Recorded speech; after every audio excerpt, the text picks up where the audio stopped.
Okay Sunaina, welcome to career talk with Avodha. Okay. Okay, ഇവിടെ എന്ത് കോഴ്സായിരുന്നു ചെയ്തിട്ടുണ്ടായിരുന്നത്? Hospital administration. ഹോസ്പിറ്റൽ അഡ്മിനിസ്ട്രേഷൻ അല്ലേ? ഓക്കെ, എങ്ങനെ ഉണ്ടായിരുന്നു ക്ലാസ് ഒക്കെ? ക്ലാസ് ഒക്കെ വളരെ നല്ലതായിരുന്നു. ഓക്കെ, ഓഫ്ലൈൻ ആയിരുന്നോ ഓൺലൈൻ ആയിരുന്നോ? ഓൺലൈനായിരുന്നു. എങ്ങനെയാ അപ്പൊ എന്ത് കഴിഞ്ഞിട്ടാ കയറിയിട്ടുണ്ടായിരുന്നത്? പ്ലസ് ടു കഴിഞ്ഞിട്ടാണോ അതോ ഡിഗ്രി കഴിഞ്ഞിട്ടാണോ? ഡിഗ്രി കഴിഞ്ഞിട്ടാണ് കയറിയത്. ഓക്കെ ഓക്കെ, എന്തായിരുന്നു ഡിഗ്രി സബ്ജക്ട് ഏതായിരുന്നു? BA English literature. ആണോ? Okay okay. അപ്പൊ ഈ ഒരു ഫീൽഡിലേക്ക് വന്നപ്പോ എങ്ങനെ ഉണ്ടായിരുന്നു? ബുദ്ധിമുട്ടായിരുന്നോ അതോ ഈസി ആയിരുന്നോ? ഇല്ല ഇല്ല, ബുദ്ധിമുട്ടൊന്നും ഉണ്ടായിരുന്നില്ല, ഈസി ആയിരുന്നു. ഈസി ആയിരുന്നല്ലേ? ഓക്കെ. എന്താ അപ്പൊ ഇങ്ങനെ ഒരു ഫീൽഡ് ചൂസ് ചെയ്യാൻ കാരണം? ഇൻട്രസ്റ്റഡ് ആയിട്ടാണോ ഹോസ്പിറ്റൽ ഫീൽഡിലേക്ക്? ഹോസ്പിറ്റൽ ഫീൽഡ് ഇൻട്രസ്റ്റ് ആണ്, അതുകൊണ്ട് എടുത്താണ്. ആണല്ലേ? Okay okay. എങ്ങനെയാ ഇപ്പൊ അബോധനെ കുറിച്ച് അറിഞ്ഞത്? അതെന്റെ ഒരു ഫ്രണ്ട് പറഞ്ഞിട്ട് എടുത്തതാണ്. ഫ്രണ്ട് അപ്പൊ ഇവിടെ കോഴ്സ് ചെയ്തിട്ടുണ്ടായിരുന്നോ മുൻപ്? ഓഫീസ് അഡ്മിനിസ്ട്രേഷൻ ചെയ്തിട്ടുണ്ടായിരുന്നു ഫ്രണ്ട്. ആണല്ലേ? Okay okay okay. അങ്ങനെയാണ് ഇവിടേക്ക് എത്തിയത് അല്ലേ? അതെ. ഓക്കെ. ഇപ്പൊ എങ്ങനെയുണ്ട്? വർക്കൊക്കെ എങ്ങനെ പോകുന്നു? വർക്കൊന്നും കുഴപ്പമൊന്നുമില്ല. ഞാനിപ്പോ ഇന്റേൺഷിപ്പിന് ഇവിടെ ഒരു ഐ ഹോസ്പിറ്റലുണ്ട്, ഡോക്ടർ അഗർവാൾ. അവിടെയാണ്. ആണല്ലേ? Okay okay. എങ്ങനെയുണ്ട് ഒരു ഫീൽഡിലേക്ക് എത്തിയപ്പോ? അറ്റ്മോസ്ഫിയറും കാര്യങ്ങളൊക്കെ? ഫീൽഡ് കുഴപ്പമൊന്നുമില്ല, നല്ല അറ്റ്മോസ്ഫിയർ ആണ്. റിസപ്ഷനിലും പിന്നെ നമ്മ ഫയൽ സ്റ്റഡി എല്ലാം ഉണ്ട്. ആണല്ലേ? അപ്പൊ കുറെ കാര്യങ്ങൾ പഠിക്കാൻ പറ്റി അവിടെ ചെന്നിട്ട്. അതെ അതെ, കുറെ കാര്യങ്ങൾ പഠിക്കാൻ പറ്റി. Okay okay. എങ്ങനെയുണ്ടായിരുന്നു? ക്ലാസ് ഒക്കെ എങ്ങനെയുണ്ടായിരുന്നു?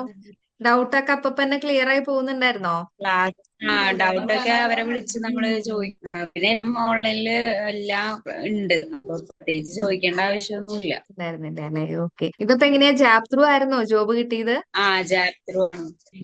ആണല്ലേ? Okay okay. അപ്പൊ ആ ജാപ്പില് കയറിയിട്ട് ഡൗട്ട്. അവോദയന്ന് പറഞ്ഞോളൂ. അല്ല, അവോദയന്ന് തന്നെ ഇന്റേൺഷിപ്പിന് വിളിച്ചതാണ്. ആണല്ലേ? Okay okay. അപ്പൊ നമ്മളൊരു ഇന്റർവ്യൂ ഒക്കെ അറ്റൻഡ് ചെയ്തപ്പോ എങ്ങനെയാ, ടെൻഷൻ ഉണ്ടായിരുന്നോ? ടെൻഷൻ ഉണ്ടായിരുന്നു, പക്ഷെ കുഴപ്പമൊന്നുമില്ല. ഇന്റർവ്യൂ ഒക്കെ സിമ്പിൾ ആയിരുന്നു. സിമ്പിൾ ആയിരുന്നല്ലേ? Okay okay. അപ്പൊ അങ്ങനെയൊക്കെയാണ്. ഇപ്പൊ ഇന്റേൺഷിപ്പ് ആണ് ഇപ്പൊ അല്ലെ? ഓക്കെ. ഇപ്പൊ കൊറേ ആയോ അവിടെ കേറിയിട്ട്? ഇല്ല, ഞാൻ മൺഡേ തുടങ്ങി കേറിയിട്ടുള്ളൂ, 4 ദിവസമായിട്ടുള്ളൂ. ആണല്ലേ? Okay okay. ഫ്രണ്ട്സിനൊക്കെ കിട്ടിയോ ഒരു പുതിയ സ്ഥലം, പുതിയ ജോബ്? ആ ഫ്രണ്ട്സിനെ കിട്ടി, ഒരാളും കൂടി ഉണ്ടാവോതേന്ന്. ആണല്ലേ? Okay okay okay. അങ്ങനെ അപ്പൊ നമ്മുടെ ഇവിടെ അവോധയില് 40ഓളം കോഴ്സുകൾ പഠിപ്പിക്കുന്നുണ്ട്. ജാപ്പിൽ കയറിയിട്ടല്ലേ ജോബ് കിട്ടിയത്, ഇന്റേൺഷിപ്പ് കിട്ടിയത്? അതെ അതെ ഓക്കെ അതെ. ഓക്കെ. ഓക്കെ. അപ്പൊ നമ്മുടെ ഈ ജാപ്പ് എന്ന് പറയുന്നത് ഒരു 5 വർഷം വരെ നമുക്ക് വാലിഡ് ആണ്. പിന്നെ ഇപ്പൊ വേറെ ഏതെങ്കിലും ജോബിലേക്ക് നോക്കണമെങ്കിൽ ഈ ജാപ്പിൽ കയറിയിട്ട് നമ്മൾ ജോബ് ID കളക്ട് ചെയ്തിട്ട് ലൈവ് സെക്ഷനിൽ കയറിയാൽ മതി. Okay okay. അപ്പൊ ഇപ്പൊ പഠിച്ചുകൊണ്ടിരിക്കുന്ന കുട്ടികളുടെ അടുത്ത്, പിന്നെ പഠിക്കാൻ വരുന്ന കുട്ടികളുടെ അടുത്ത് എന്താണ് സുനൈനയ്ക്ക് പറയാനുള്ളത്?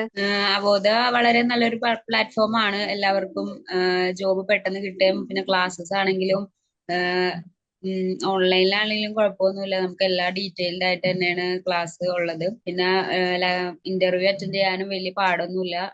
നല്ല പ്ലാറ്റ്ഫോം ആണ് അവോദ. നല്ലൊരു പ്ലാറ്റ്ഫോം ആണ്. ഓക്കെ സുനൈന. അപ്പൊ ഇത്രയും നേരം നമുക്ക് വേണ്ടി ഷെയർ ചെയ്തതിൽ ഒരുപാട് നന്ദിയുണ്ട്.